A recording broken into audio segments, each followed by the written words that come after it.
Hello everyone, welcome to my mini course. Today is the day 1 and we're going to start with reading. So what exactly I'm going to do in today's video? Well, today I'm going to start with the introduction to reading test and the types of questions that you can get in your reading test. And finally, I will demonstrate the step-by-step strategy for one of the most challenging questions of IELTS reading, that is matching headings. I assure you, after this strategy, your performance in matching headings will be improved dramatically. So sit back and enjoy the lecture. I'll see you inside the video.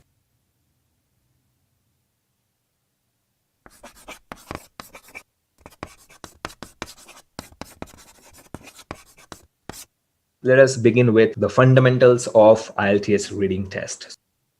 So this is the basic. All right, means whatever you will learn about reading, it will give you a foundation on the basis of which you can prepare for your IELTS. So what is a reading test, by the way? Most of you guys might be knowing this, but there are many candidates who are totally fresh, who are totally new, who did not even touch any book about IELTS, and they're relying on me. So it is my duty to give them information that what is a reading test, what is a format. So what is a reading test, by the way? In reading test, you will be given a data. You can call it a data or you can call it a information. It does not matter, all right? You will be given a data, that is information, in the form of paragraphs. And the total data in reading question paper is around 2,500 to 2,700 words. Now that's a lot of words to read. That's a lot of data. One essay we write is of 250 words. Just imagine 250 and this is 2,500, 10 times more, right? So you have to read around 2,500 to 2,700 words. And by the way, reading 2,500 to 2,700 words in an hour is really a tough task, because you don't only have to read the data, but you also have to understand the data. Not only you have to understand, but you have to interpret the data. Then you have to write the answer. So it becomes a challenging task. In short, in 1 hour, 2,500 to 2,700 words is way too much. And the number one thing that people say, we are not able to finish the reading test in an hour. Why? Because we have too many words to read. Then apart from this information, I call it data, you'll also be given questions. So you have data, you have questions. You will be asked to read the data and find the answers to the questions. So you have a data, you have questions. You have to read the data and you have to find answer to those questions. Since you're going to read to find the answers, this test is known as a reading test. Data, questions. Data is around 2,500 to 2,700 words. Read the data, find the answers. You should know how the question paper will be like. There are 3 sections, all right? Or I can say 3 reading passages. Now, what do you mean by 3 sections and reading passages? I hope you know that there are 2 versions of IELTS test. One is IELTS General and one is IELTS Academic. Those who are going abroad on PR visa, they generally give IELTS General. And those who are going abroad on student visa, then they give IELTS Academic. So if you give General IELTS, then there are 3 sections. Section 1, Section 2, Section 3, like that. But if you give IELTS Academic, then there are 3 reading passages. That means reading passage 1, reading passage 2, reading passage 3. That means these are just the names. If you give IELTS General, then there are 3 sections. If you give IELTS Academic, then there are 3 reading passages. That's the only difference. So you can call these also as sections, or you can call these also as reading passages. In short, 3 different parts: part 1, part 2, part 3. In IELTS General, we call it 3 sections. In IELTS Academic, we call it 3 reading passages. But let it be general or academic, let it be sections or reading passages, in total, there are 40 questions. You have to answer to 40 questions. And to do this, you have 60 minutes. In 1 hour, you should find the answer to these 40 questions. 3 sections, 40 questions, and 60 minutes. If it is academic, 3 reading passages, 40 questions, and 60 minutes. Now, most of the IELTS candidates, they immediately jump to YouTube for IELTS preparation. As soon as they know that they have to give IELTS exam, they immediately jump to YouTube. YouTube and Google are the world's best solutions as per them, not as per me. Because if my car is not working or if my car is broke, I will not try to repair it myself by watching some videos on the YouTube. I will go to a service center and I will get it fixed. If my tooth is paining, I will not try to watch some YouTube videos and try to remove my teeth on my own. I will go to a dentist and get it fixed. But when it comes to IELTS, most of the candidates will jump to YouTube, and they do. Trust me, they do. Either they have been told or they believe that if you watch some videos on YouTube, you will clear the IELTS exam. But by doing so, it might possible that you might have come across this information. Some trainers would have told you, or some courses would have told you, or some books would have told you that IELTS reading is different in general and IELTS reading is different in academics. Let it be general or academic, IELTS reading test is the same. When I teach my candidates the reading module, I don't separate them into general and academics. The only and only time where I separate my batch is writing task 1. But when it is about writing task 2 or listening or speaking or reading, I don't separate them. This is clearly showing that reading is the same for general as well as academic, though there are two differences. One, in general, we call different parts as sections, and in academic, we call different parts as reading passages that we've already seen.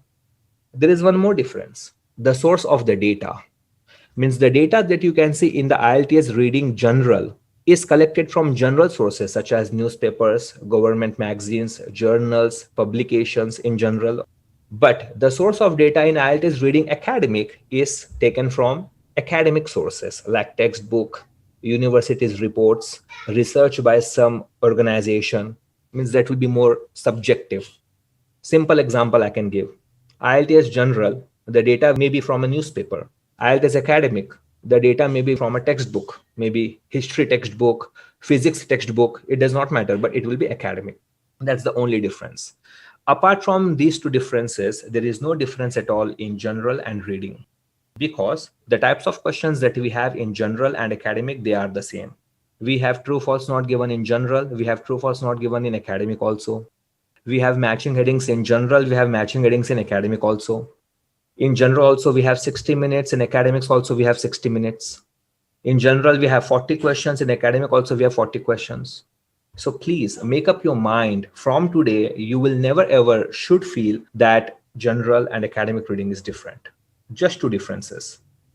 In general, different parts are known as sections, whereas in academic, they are known as reading passages. So this is the one difference. And second difference, the source of data. The source of data is also different in both types of test. In the general test, the data is collected from general sources and is regarding day-to-day topic or common topic. In contrast, means comparison, in the academic test, the data is collected from academic sources and is academic in nature. So this is the difference between general and academic reading. In reading module, how many types of questions we have? In IELTS reading, we have total 12 types of questions. But in your reading test of IELTS, the question paper will contain max 6 to 7 types of different questions. But in totality, IELTS reading has 12 types of questions. So whenever they make the question paper on reading, they pick any 6 to 7 types of questions out of those 12 types of questions and they frame the paper. So in totality, there are 12 different types of questions, but in one IELTS reading question, there can be 6 to 7 types of questions. The first type of question can be a flowchart completion, which you generally find in reading. Then second can be notes completion. The third one can be sentence completion. The fourth one can be summary completion. The fifth one can be table completion. And the sixth one can be short answers. So these are the 6 different types of question. The next 6 are on the next slide. So flowchart completion, notes completion, sentence completion, summary completion, table completion. There are 5 questions only on completion types. Can we call it one type of question because they all end in completion? Though they end in completion, but the strategies and the techniques for every type of question is totally different. So they sound same, they look same, but they are not same at all. Now let us see the remaining 6 types of questions. Multiple choice questions. You can get multiple choice questions in reading also, and we do get that. True, false, not given. Now people are getting goosebumps because this question has given nightmares. Yes, no, not given. Matching headings, matching features, and matching information. So these are the remaining 6 types of questions. In totality, there are 12 types of questions, but in your IELTS reading test, you can have 6 to 7 different types of questions. In reading, out of these 12 types of questions, there are 2 types of questions which are very challenging and difficult for the candidates to handle. And if candidates fail in reading, if they do not get the bands, then most probably because of these 2 types of questions. They can manage all their questions on their own. They can give almost correct answer to every question in other types. But when it comes to these 2 types of questions, of course, I did not name them yet, they shiver, they go blank, they get confused, and they make mistake, and they lose the bands, and they get frustrated.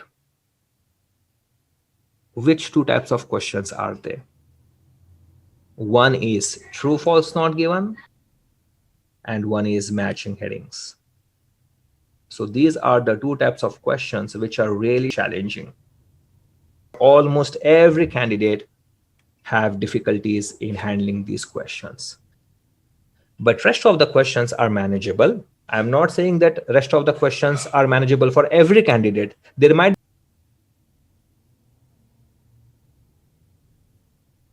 but that's very rare.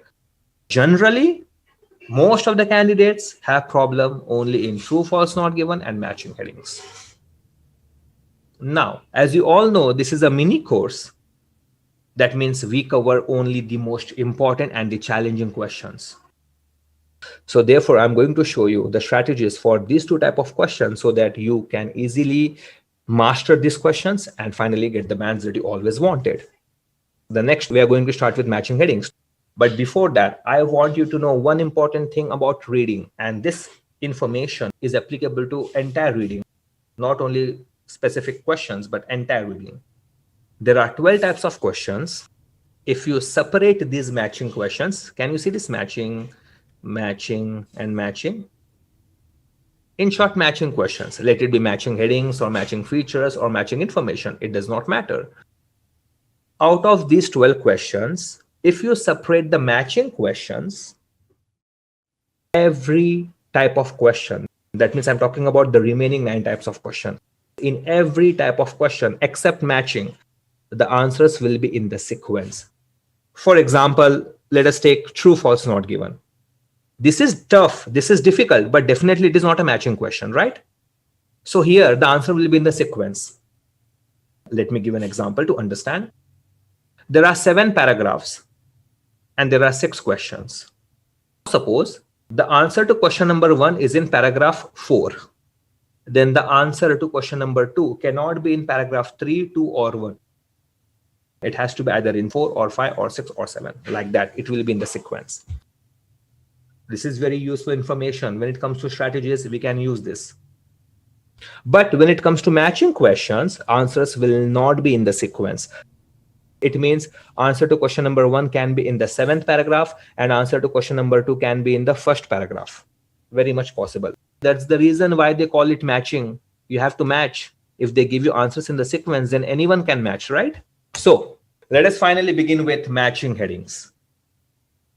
In matching headings, I'm going to show you finally step-by-step strategy how to answer matching heading questions with 100% accuracy. But before that, I just want to ask one thing. This is off reading, but related to IELTS. Many people are aiming for 7 or above in IELTS. And I'm assuming that even you people are aiming for that scores, 7 or 8 or 9. But do you know how many people actually get that band? Did you do your homework?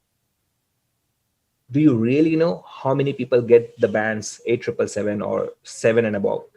Do you know the passing percentage? For example, I'm a CA, by the way. I'm a chartered accountant, all right? And I'm also PhD. I know CA exam result is 2%, 4%. Sometimes it can be 10%, but I know this. You guys are giving IELTS exam or maybe preparing for the exam. Do you know the passing percentage? Passing means the people who get 7 and above. Out of 100, how many people get the band 7 and above? You can make a guess also. It doesn't matter if you go wrong. The only reason why I asked this question is I just wanted you to know that you guys do not even do your homework. Always do your homework first if you want to crack anything in your life. So now let me tell you, if 100 candidates give exam, only 8 get band 7 or 8 or 9. That means, can I say 8%? So if you want your bands, you have to be within that 8%.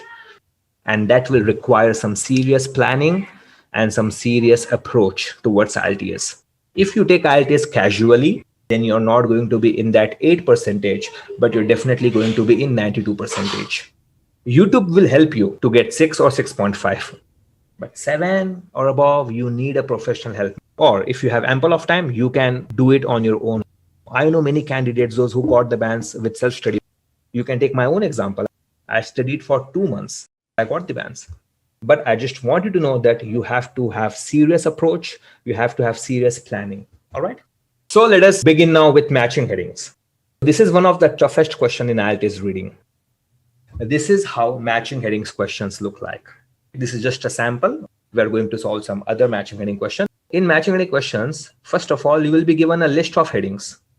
So whenever you see list of headings, you should understand it's a matching headings questions. Can you see headings? And the list of headings will always be in the box. Then you will be given information like this. There will be 3 statements. Statement number 1, the text on page blah, blah, blah has 9 paragraphs or 7 paragraphs or 6 paragraphs, whatever. Then they will say, choose the correct heading. So this is another way of identifying that it's a matching heading question. So correct heading or list of headings means you are into matching headings question. For each paragraph from the list of headings below, write the correct number I to 10. So I to 10 is this 1 to 10. Okay, this in boxes 28 to 36 on your answer sheet. So we will not write the heading as an answer. We will write the number of that heading as an answer. Suppose if the answer to paragraph A is this, then I will write answer as 5. I will not write the entire heading as answer because instruction says write the correct number. Okay. Now, there will be more headings than the questions. How many paragraphs do we have? 9. That means we want 9 headings only. But look at the headings. We have 11 headings. That means we have 2 headings which are extra, which are only given to confuse us. So there will be more headings than the paragraphs. All right. So be aware of this. Now, why do people fail in matching headings question? Why they find this question difficult? You have to know this so that you don't repeat mistakes when you practice on your own. They don't know when to attempt. There are 6 to 7 types of question. Now, matching headings question can be either in section 2 or it can be either in section 3 also, but it will never ever be in section 1. And people don't know when to attempt this type of question. For example, if the matching heading question is in section 2, that means just after finishing part 1, that is section 1, they are going to do that. That means they are not keeping this question in the end. They are not keeping this question for the beginning. Means they are just going in the sequence. They are going to solve this question as and when it comes. That is totally wrong. That means you don't know when to attempt this. You're just going with the flow. If you go with the flow, you will reach nowhere. You have to know when you have to attempt this question because in the test, you are on the clock. You have limited time. Candidates get scared when they see a new word. Now, this is really a common mistake or common fear of the candidates. Whenever candidates try to solve matching heading question and whenever they see any word, the meaning of which they do not know, they get scared. Oh my God, I don't know the meaning of this word. So will I be able to give the answer? You don't have to know the meaning of every word that you see in the data. All right. So don't get scared if you see a new word. That's totally fine. Maybe that word is not even required for you to give the answer. And one more common mistake, they read every word and every sentence. So suppose there are 9 paragraphs, they will read every word of every paragraph. They will read every sentence of every paragraph. Now imagine 9 paragraphs. If you read every word of 9 paragraphs, if you read every sentence of 9 paragraphs, don't you think out of 60 minutes, 30 minutes you're going to utilize only in matching headings? Then in the remaining 30 minutes, you have to do other types of questions and other sections, which will not be sufficient. And this is the reason why people are not able to finish the paper in 60 minutes, because they read every word, they read every sentence. If you want to do really good in IELTS reading, I'm not talking about matching headings right now. I'm talking about entire reading. If you want to do really good in IELTS reading, you should avoid reading every word and reading every sentence. If you do that, you will be wasting too much of time and you will not be able to finish your paper. Do not read every word and every sentence. And those who study under me in a regular course, I always tell them, the more you read, the more confused you will be. And the more confused you are, the more wrong answers. So please read only limited words, read only limited sentences to give the answer. You will be less confused, you will be precise, you will be quick. Many candidates select a heading on the basis of words rather than meaning. They see one word in the heading and they see the exact word in the paragraph and they think this is the heading of that paragraph. Why? Because they saw exact word of the heading in that paragraph. That means they're picking the heading on the basis of words rather than the meaning. And this is what they do intentionally. They want you to pick the wrong heading, and that is the reason why they're giving you the exact words in the heading and in the paragraph. But remember one thing, a good candidate will never ever pick the answer on the basis of words, but he will pick the answer on the basis of meaning. Your heading and the paragraph should mean the same thing. Never ever try to pick the heading on the basis of words. Try to match the meaning, not the words. Now, key information before we go into steps. Then I'm actually going to solve one matching headings question and I'm going to show you everything in the real question. So matching heading question generally appears in section 2 or section 3. I've already told you this. You will never ever find matching headings in section 1. This is the most difficult question of all. So true, false, not given, matching headings, these are the two difficult questions. But if you ask me, out of true, false, not given and matching headings, I think matching headings is really the toughest. Answers would not be in sequence. You know this because I already told you. Except matching questions, in all other types of questions, the answers would be in sequence, but not in matching. There would be more headings than the paragraph. You already know this. I'm giving you as much as information possible so that you can really master this question. Matching heading consumes a lot of time because there is a lot of data and you have to read the data. Should be attempted in the last. So if you ever get matching heading questions in your test, which you will always find, by the way, you should always keep these matching headings in the last. So first finish all other questions. First finish section 1. Then do section 2 or section 3 depending upon your choice. But in that also, do not touch matching headings. Finish all other questions. This will ensure that you have attempted a maximum number of questions. Then whatever time remains in the last, do this matching headings question. Matching headings question is designed to eliminate students with low level of English. So why matching headings question are frequently asked? Because they want to eliminate candidates with low level of English. They don't want a candidate who does not have a good English to go abroad.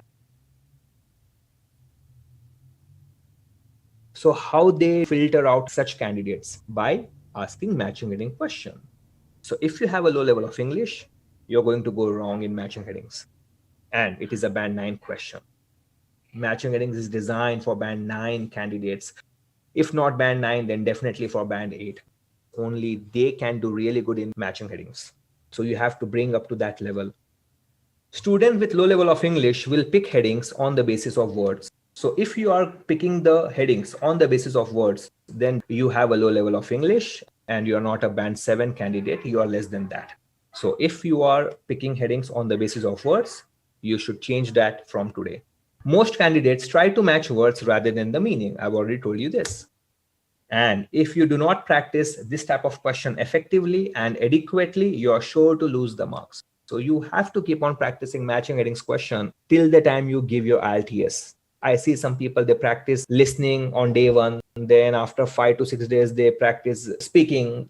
They are not practicing matching headings question continuously. So you have to keep on practicing continuously. Continuously does not mean every day, but maybe every alternate day. Till the time you die? No. Till the time you give your IELTS.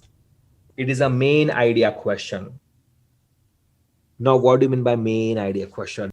They are checking your ability to identify the idea of the paragraph by reading the paragraph. In other words, can you understand what the paragraph is talking about? What is the idea of this paragraph? What this entire paragraph is actually talking about? Can you identify that idea, main idea? What is the central topic of this paragraph? They are just checking your ability to identify that central topic of the paragraph or idea of that paragraph or what the paragraph is talking about. If you pick a correct heading, that means yes, you have the ability to identify the central topic of the paragraph. That means you can read the paragraph and you can identify what the paragraph is talking about. What is the central topic of the paragraph? Now, the time has come to go to practical. I don't want to reveal too much of theory right now. So let me take this one nice question, okay? Recently, I saw this question some few days back, and I realized that this is a wonderful question to demonstrate all the important points of the matching heading skills. So let us see. Section 3, okay. Matching heading is the toughest of all. Plus, it is in section 3. That means it is really going to be very daunting. Questions 28 to 40. Read the text below and answer questions 28 to 34. Crossing the Humber Estuary. So this is the topic that I've just read. But don't read the data. Never ever read the data first. Just count how many paragraphs you have. Paragraph A, paragraph B, in which there are 2 paragraphs. Paragraph C, okay. Paragraph D, all right. Paragraph E, paragraph F, paragraph G. So A to G, all right. Then we have questions. Questions 28 to 34. The text on pages 46 to 47. So 46 to 47, you can see the text. The text on pages 46 to 47 has 7 sections. That means 7 paragraphs, A to G. And look at the instruction word. Choose the correct heading for each section from the list of headings below. So this is a matching heading question. So 7 paragraphs and we've got 9 headings. There would be more headings than the paragraphs, right? So first, always read the headings. Understand the headings. Please listen closely and carefully. Never ever read the data first. Read the headings. Understand what the heading is. Then underline the keywords. So let me read the headings. Why ferry crossing has always been difficult. So this is talking about ferry crossing, which is talking about how the bridge was built and all. An advantage of the design for the bridge. So I'm not just reading and underlining. I'm also understanding what the heading is, okay? The growing popularity of the bridge. Opposition to building a bridge. Benefits and disadvantages the Humber has brought. Proposed alternatives to ferry services. How the bridge has contributed to the region's growth and rising demand for river transport. Guys, there are 7 paragraphs and we've got 9 headings. That means 2 headings are not required. 2 headings are extra. We don't want that heading to be our answers. So what is the first step? Just read the topic, not the data. Then come back to the question. Read every heading. Understand every heading. Underline the keywords in the headings. Then think that how these keywords can be represented in the data. I've told you, data never uses the same words from the questions. They always use synonyms or paraphrasing of the keywords that you see in the questions. For example, can you see this advantage? Advantage will not be advantage in the data. Growing popularity will not be the growing popularity in the data. Okay? But bridge can be a bridge. Design, there might not be design word in the data. Okay? Disadvantages, they might not use the word disadvantages. They might use the word drawback. Okay. Right. They might use the word negative. Okay. Rising, they might not use the word rising, they might use the word increased. All right. So this is what I'm trying to say, that whatever keywords have underlined, think of synonyms and paraphrasing.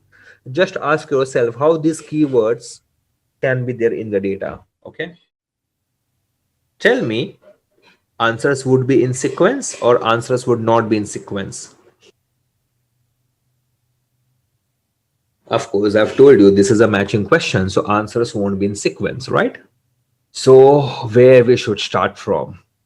If you just start from the first paragraph, that is the beginning of the end. Now let me show you the strategy. First, read the topic sentence very carefully. Then try to understand the meaning of the topic sentence. Try to identify what this topic sentence is actually talking about. After reading the topic sentence, come to this list of headings and try to see, do we have any heading that matches with the topic sentence? If yes, then you got the answer. If no, then you need to read the second sentence of the paragraph. So after topic sentence will be the second sentence. So topic sentence is the first sentence, second sentence, a sentence after topic sentence. Sometimes you might have to read second sentence to understand what the paragraph is talking about.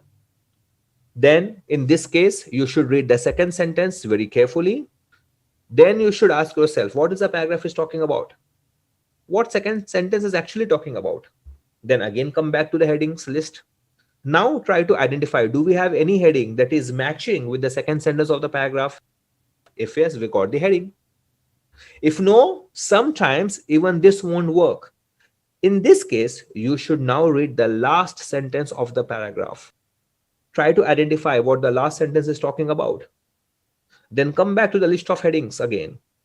Now try to identify, do we have any heading that matches with the last sentence of the paragraph? If yes, then you got the answer. If no, which never happens, but still, topic sentence did not work, second sentence did not work, last sentence also did not work.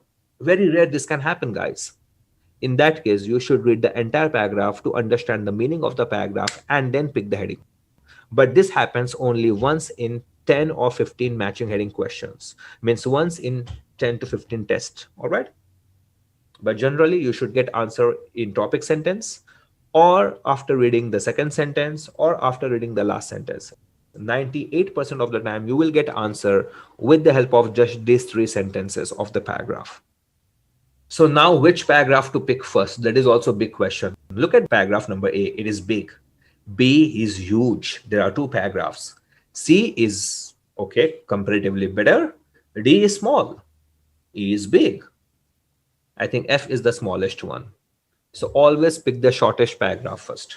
Always pick the shortest paragraph first and read the topic sentence.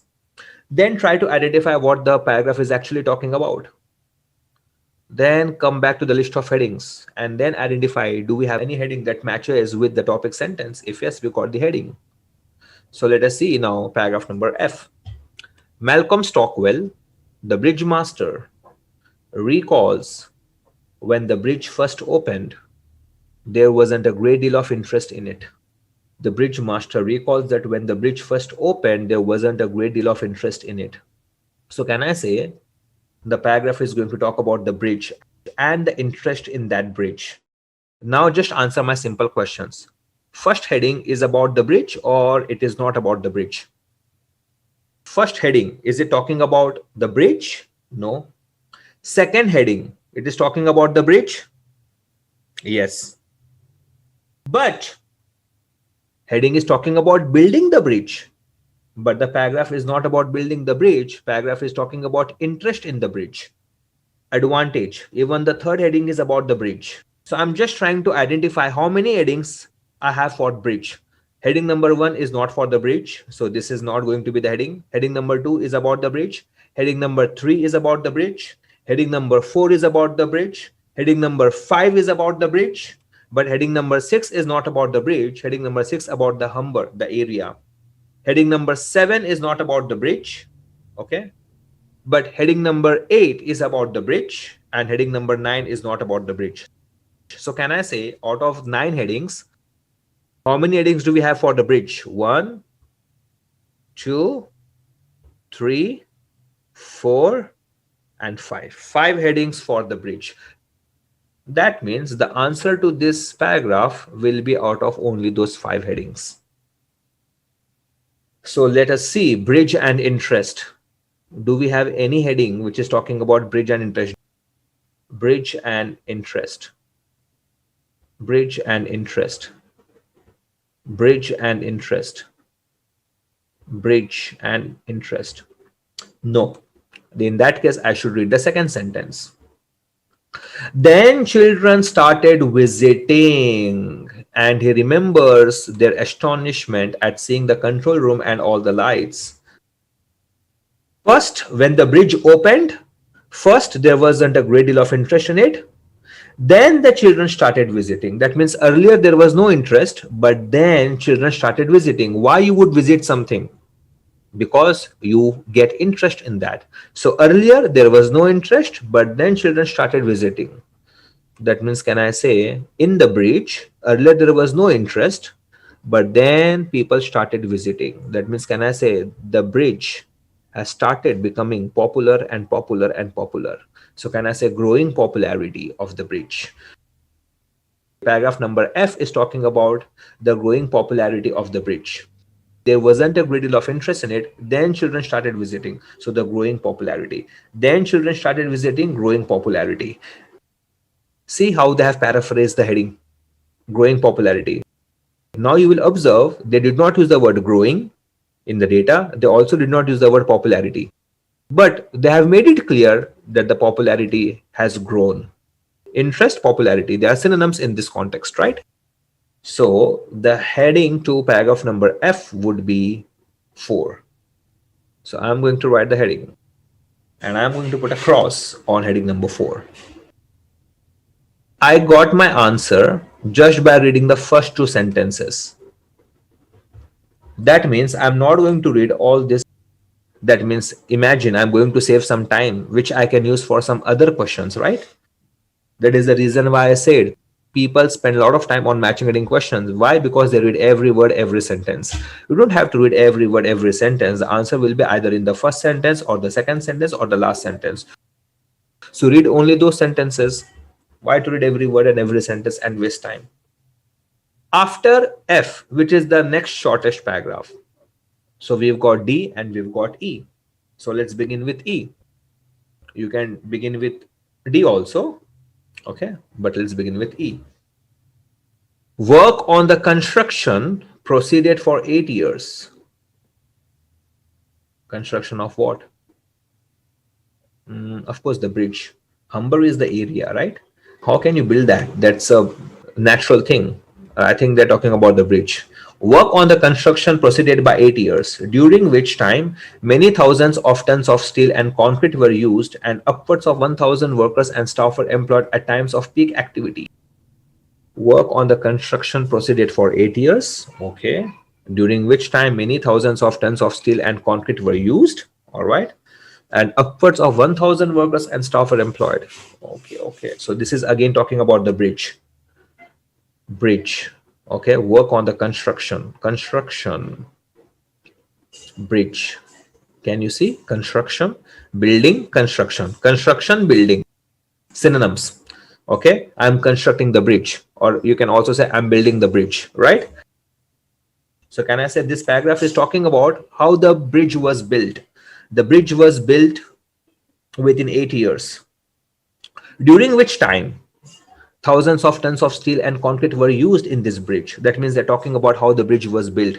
The bridge took 8 years. The bridge took thousands of tons of steel. The bridge took thousands of tons of concrete. The bridge took almost 1,000 workers during its peak activity. So can I say entire paragraph is talking about how the bridge was built, how many years, how many tons of steel, how many tons of concrete, how many employees worked. They are talking about the bridge, how the bridge was built. Second, so I got my answer. In this case, I got my answer just with topic sentence. Just imagine I'm not going to read all this irrelevant data. How much time I'm going to save if I just skip this, right? Which I can use for other questions. And here I'm going to put a cross. That means this heading is also gone. Then we can go to D. Okay, D is the shortest paragraph. Government approval for the construction of a suspension bridge was finally granted in 1959, although it was not until 1973 that work finally began. That means again the paragraph is going to talk about the bridge. Okay, and we had 5 headings for the bridge, out of which 2 are gone. So we've got this heading, advantage of the design of for the bridge, or opposition to building a bridge. Okay, or we can also have how the bridge has contributed to the region's growth. So our heading should be out of these 3. Government approval for the construction of a suspension bridge. By the way, guys, you should know what you mean by suspension bridge. Suspension bridge means a bridge beneath which there are no pillars. For example, let me show you one bridge, suspension bridge. This is one of the samples of suspension bridge. It doesn't mean that the suspension bridge always be like this. Now this bridge is in Kerala. All right. I recently visited Kerala. Can you see the ropes on the side? This entire bridge is supported on these ropes. Beneath this bridge, there is not a single pillar. Okay, that means rivers can easily pass on by, even the boats can easily pass on by, because there is no obstruction, right? So this is suspension bridge, guys. So suspension bridge is a bridge beneath which there are no pillars. It is supported by the wires. All right, so now let us see. Government approval for the construction of a suspension bridge was finally granted in 1959, although it was not until 1973 that work finally began. So can I say this is talking about the delay in the start of construction of the bridge. So do we have any heading which is talking about the delay of the start of construction of the bridge? Nope. This is talking about advantage of the design. No, this is not a delay. Okay, no. Government gave approval in 1973. Nope. Nope. We do not have any heading which is talking about delay in starting the construction of the bridge. Okay, then we have to read the second sentence then. Okay, the reasons why suspension bridge was chosen were twofold. Means 2 reasons. Twofold means 2 reasons. The first reason and the second reason. All right. Why suspension bridge was chosen? Tell me, guys, why you would choose something, if it is going to benefit you or if it is not going to benefit you. Why do you choose something? To get the benefit or not to get the benefit? To get the benefit. Okay, so the reasons why a suspension bridge was chosen were twofold. That means, can I say why they decided to build a suspension bridge? They are going to tell in this paragraph. That means, can I say they have decided to build a suspension bridge because they want some benefit. Okay, which benefit they want? Firstly, the Humber as a shifting bed and the navigable channel along which a craft can travel is always changing. Navigable channel means the area of water where the ships can navigate. Okay, navigation. A suspension bridge with no support piers means no pillars would not obstruct the estuary. Okay, so if you build a suspension bridge, then ships can easily pass on by. Secondly, second reason, because of the geology and topography of the area, the cost of constructing a tunnel would have been excessive. So if they would have not constructed the bridge, then they would have constructed a tunnel, but it would have cost you more. That means, can I say there are 2 benefits if they build a suspension bridge. First, the ships can easily pass on by, and it will also save a lot of money.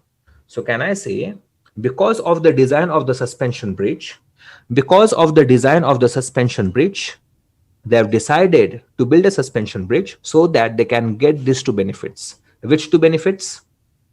The ship can easily pass on by underneath the bridge, and also the cost is saved. So can I say they're talking about the advantage of the design of the bridge. So the design of the suspension bridge is such that you will have advantages. So reasons, advantage, reasons, advantage. Generally, reasons and advantage are not synonyms, but in this context, yes. The reasons why suspension bridge was chosen, an advantage of the design of the bridge. All right. Advantage of the design for the bridge, the reasons why suspension bridge was chosen. So paragraph D would be heading number 3.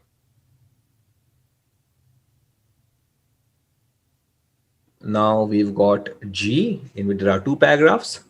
So I will not do that. Then I've got C and B and A. So first I will do C.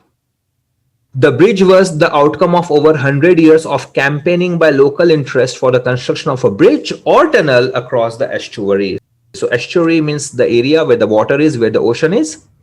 And the bridge is the outcome of over 100 years of campaigning by local interest for the construction of a bridge or tunnel across the estuary. That means people wanted either a bridge or a tunnel. Okay, campaigning by local interest. Now some people will feel opposition to building a bridge. Please pay attention. Opposition and campaigning, they are totally opposite. The paragraph is talking about campaigning, means local people were supporting the bridge, and here the heading is saying opposition to building a bridge, and the paragraph is talking about supporting the bridge. Campaign, why you will campaign for something? Because you want that. Campaigning by local interest. All right, campaigning by local interest means they were campaigning for the bridge or the tunnel. Opposition to building a bridge is not the heading. Okay, so do we have any heading which is talking about campaigning? Nope. Okay, so let us read the second sentence then. The first major crossing proposal was a tunnel scheme in 1872. Okay, proposal. So initially they thought of building a tunnel. All right, look at over here, or build construction of a bridge or a tunnel. That means local people wanted either a bridge or a tunnel. So first proposal was about a tunnel. Over the next 100 years, a variety of proposals were put up. So can I say this paragraph is talking about proposals? Do we have any heading which is talking about proposals? Yep, can you see proposed alternatives? Proposed alternatives to ferry services. Okay, can I say even a bridge is a proposed alternative to ferry services? So if you do not construct a bridge, if you do not construct a tunnel, how you would go, how you would cross the area of the water? With boat, that is ferry services. But local people did not want to cross the water with boat. That is the reason why they were asking for either a bridge or a tunnel. That means, can I say the paragraph is talking about either a bridge or a tunnel? That means proposed alternatives to a ferry services. If there is no bridge, there is no tunnel, they will cross the river or they will cross the ocean, whatever it is, with boat. But they did not want boat. They wanted some alternative option, bridge or tunnel, right? I will put a cross over here, and this is 7, right? So I will put over here 7. Now I got A and B. And I think I also got G, right? Okay, so first we'll do A. For thousands of years, the Humber and estuary formed were 2 major rivers. Okay, so this is about rivers. So if you do not construct a bridge or tunnel, then how you will cross the river? By ferry. So they were talking about proposed alternatives. For thousands of years, the Humber and estuary formed where 2 major rivers, the Trent and the Ouse, meet, has been an obstacle to communications along with the east coast of England between the counties of Yorkshire to the north and Lincolnshire to the south. Okay, so this is talking about the Humber. So this paragraph is not talking about the bridge. This paragraph is talking about the Humber. Do we have any heading which is talking about the Humber? No, this is about ferry crossing. Is this about the Humber? Nope. Is this about the Humber? Yes, here we have one heading for the Humber. Okay. Okay, so this might be the heading because we have only one heading for the Humber, right?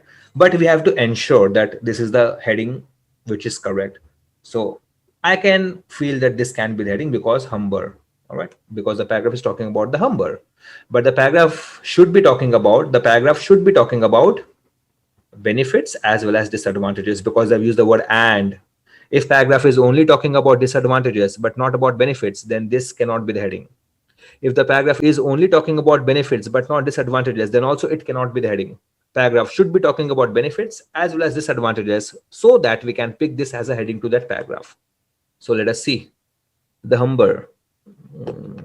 So this is talking about an obstacle to communications. That means disadvantages, right?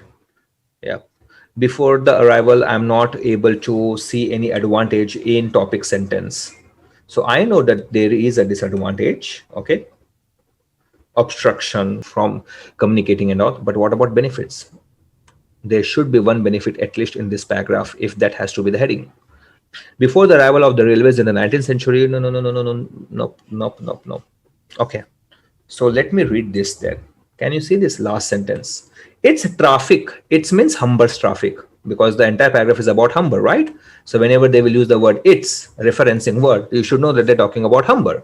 Humber's traffic brought prosperity to the settlements on its bank. Prosperity. Brought prosperity means benefit, right? Of course, prosperity, benefits. Benefits, prosperity.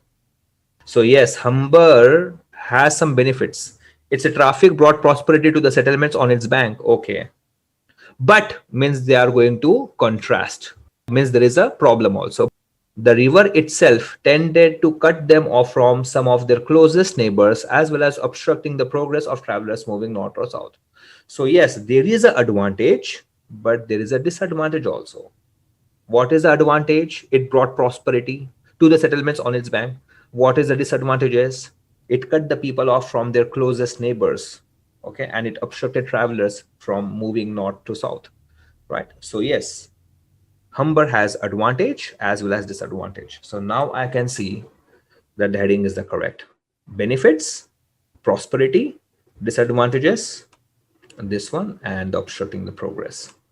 So heading number 6.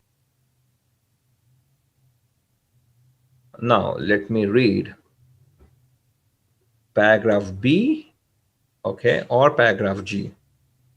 Let us read G because G is shorter than paragraph number B. The bridge opened up both socially and economically. So the bridge, again, they're talking about the bridge. Let me just read how many headings we have. Bridge. No, this is over. This is over. This is over. They are not talking about opposition. Can you see this? How the bridge has contributed to the region's growth. So the bridge opened up both socially and economically.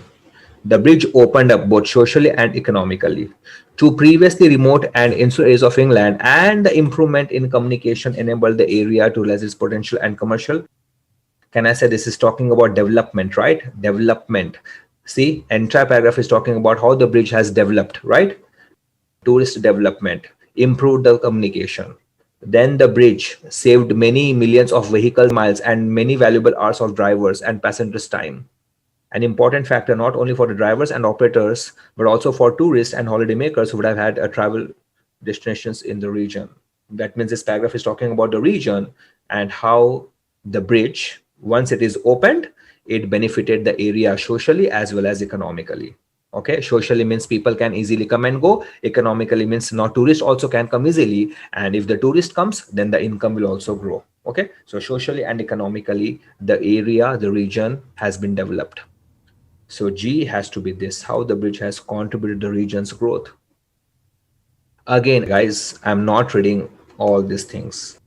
I read only to bring you clarity, but in exam, I would have not read this. I would have got my answer by reading this and by reading this. Okay, that's it. Not even this, in fact. I would have read only this, and I would have got the answer. But I read this and this just to show you that, yes, this is the correct heading. So guys, how many headings are left? 1, 5, and 9. Now we have one paragraph. Out of those 3 headings, we have to pick one heading. Paragraph number B. Oh my God, paragraph number B is really huge. To cater for these local and as time progressed, to cater these local and wider needs, ferries were provided across many of the streams. To cater for these local and wider needs, this is just irrelevant information, you can say, or you can say non-essential element as time progressed. Even if you don't read this, you can still understand the meaning, right? To cater for these local and wider needs, ferries were provided. Okay. To cater for these local and wider needs, Can I say rising demand? Yes, demand, needs. Okay, rising demand to cater this for local and wider needs. Local and wider needs, rising demand. Rising demand, local and wider needs. Look at the synonyms they are using, man. If you were a candidate with low level of English, you would not never understand local and wider needs is nothing but rising demand. Rising demand for what? Ferries. That is the reason why they were providing ferries. All right. So ferries were provided. So can I say there was a rising demand for river transport? Ferries, river transport. River transport, ferries. Local and wider needs, rising demand. Rising demand, local and wider needs. So the heading would be 9. Okay.